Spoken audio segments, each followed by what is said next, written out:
আসসালামু আলাইকুম দর্শক, আমি Mohammad Mosharraf Hossain, physiotherapist, Dhaka medical college হাসপাতাল, consultant physiotherapy, Ibne Sina Lalbagh consultation and diagnostic centre, Dhaka. স্বাগতম আপনাকে আমার নতুন ভিডিও দেখার জন্য। আজ আমি আপনাদের জন্য নিয়ে এসেছি মাসেল স্পাজম অফ দিনে। ঘাড়ের মাংসপেশিগুলো শক্ত হয়ে যাওয়া, মাসেল টট হয়ে যাওয়া, এই বিষয়ে আমি আজ কিছু কথা আপনাদের সামনে বলবো। অনেক পেশেন্ট বয়সে আমাদেরকে এসে বলে ঘাড় ঘোরাতে পারছি না, নাড়াতে পারছে না এবং ঘাড়ে প্রচন্ড ব্যথা। আমরা এই সমস্ত রোগীকে আমরা খুব কাছে গিয়ে অবজারভেশন করে দেখেছি তার মাংসপেশিগুলো প্রচন্ড টাইট, শক্ত হয়ে গেছে। এই মাংসপেশিগুলো প্রচন্ড শক্ত বা টাইট হওয়ার জন্য নেপথ্যে বেশ কিছু ঘটনা রয়েছে।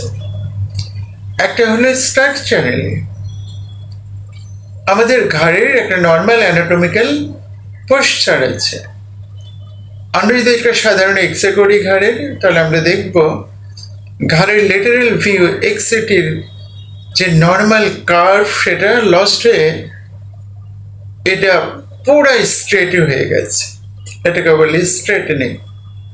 অথবা অ্যান্টেরিয়র পোস্টেরিয়র ভিউ এক্সরেটি যদি আমরা দেখি, তাহলে আমরা দেখব 7 সার্ভাইকাল ভার্টিব্রা রুডিমেন্টাল বা বাইলেটারাল সার্ভাইকাল রুডিমেন্টাল রিবস হতে পারে। তখনও কিন্তু ঘাড়ের মাসেল স্পাজমগুলো দারুণভাবে হতে পারে। তখন ঘাড়ে প্রচণ্ড ব্যথা হতে পারে, মাংসপেশিগুলো টাইট হয়ে যেতে পারে। এছাড়াও কিছু কারণ আছে মানুষের অভ্যাসগত কারণ।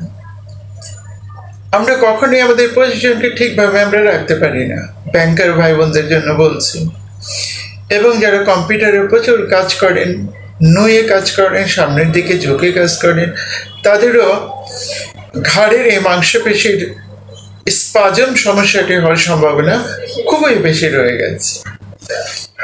এছাড়া কিছু মানুষ আছেন যারা রাতে ঘুমের ঘরে বালিশকে ঠিকভাবে ঘাড়ের নিচে রাখেন না, বালিশ ঘাড় থেকে চলে যায় মাথা, অথবা বালিশটি বিছানা থেকে নিচে পড়ে যায়, আপনি এমনি ঘুমিয়ে থাকেন।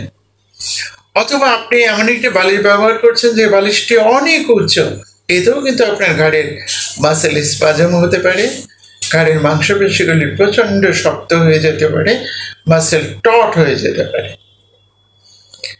আরেকটি কারণ রয়েছে, আপনার শরীরে যদি ফ্লুইড লেভেল কমে যায়, ইলেকট্রোলাইট ইমব্যালেন্স হয়ে যায়, তখন আমরা বলে থাকি আপনি প্রচুর পরিমাণ পানি খান, প্রয়োজন হলে আপনি স্যালাইন খেতে পারেন, ডাবের পানি খেতে পারেন।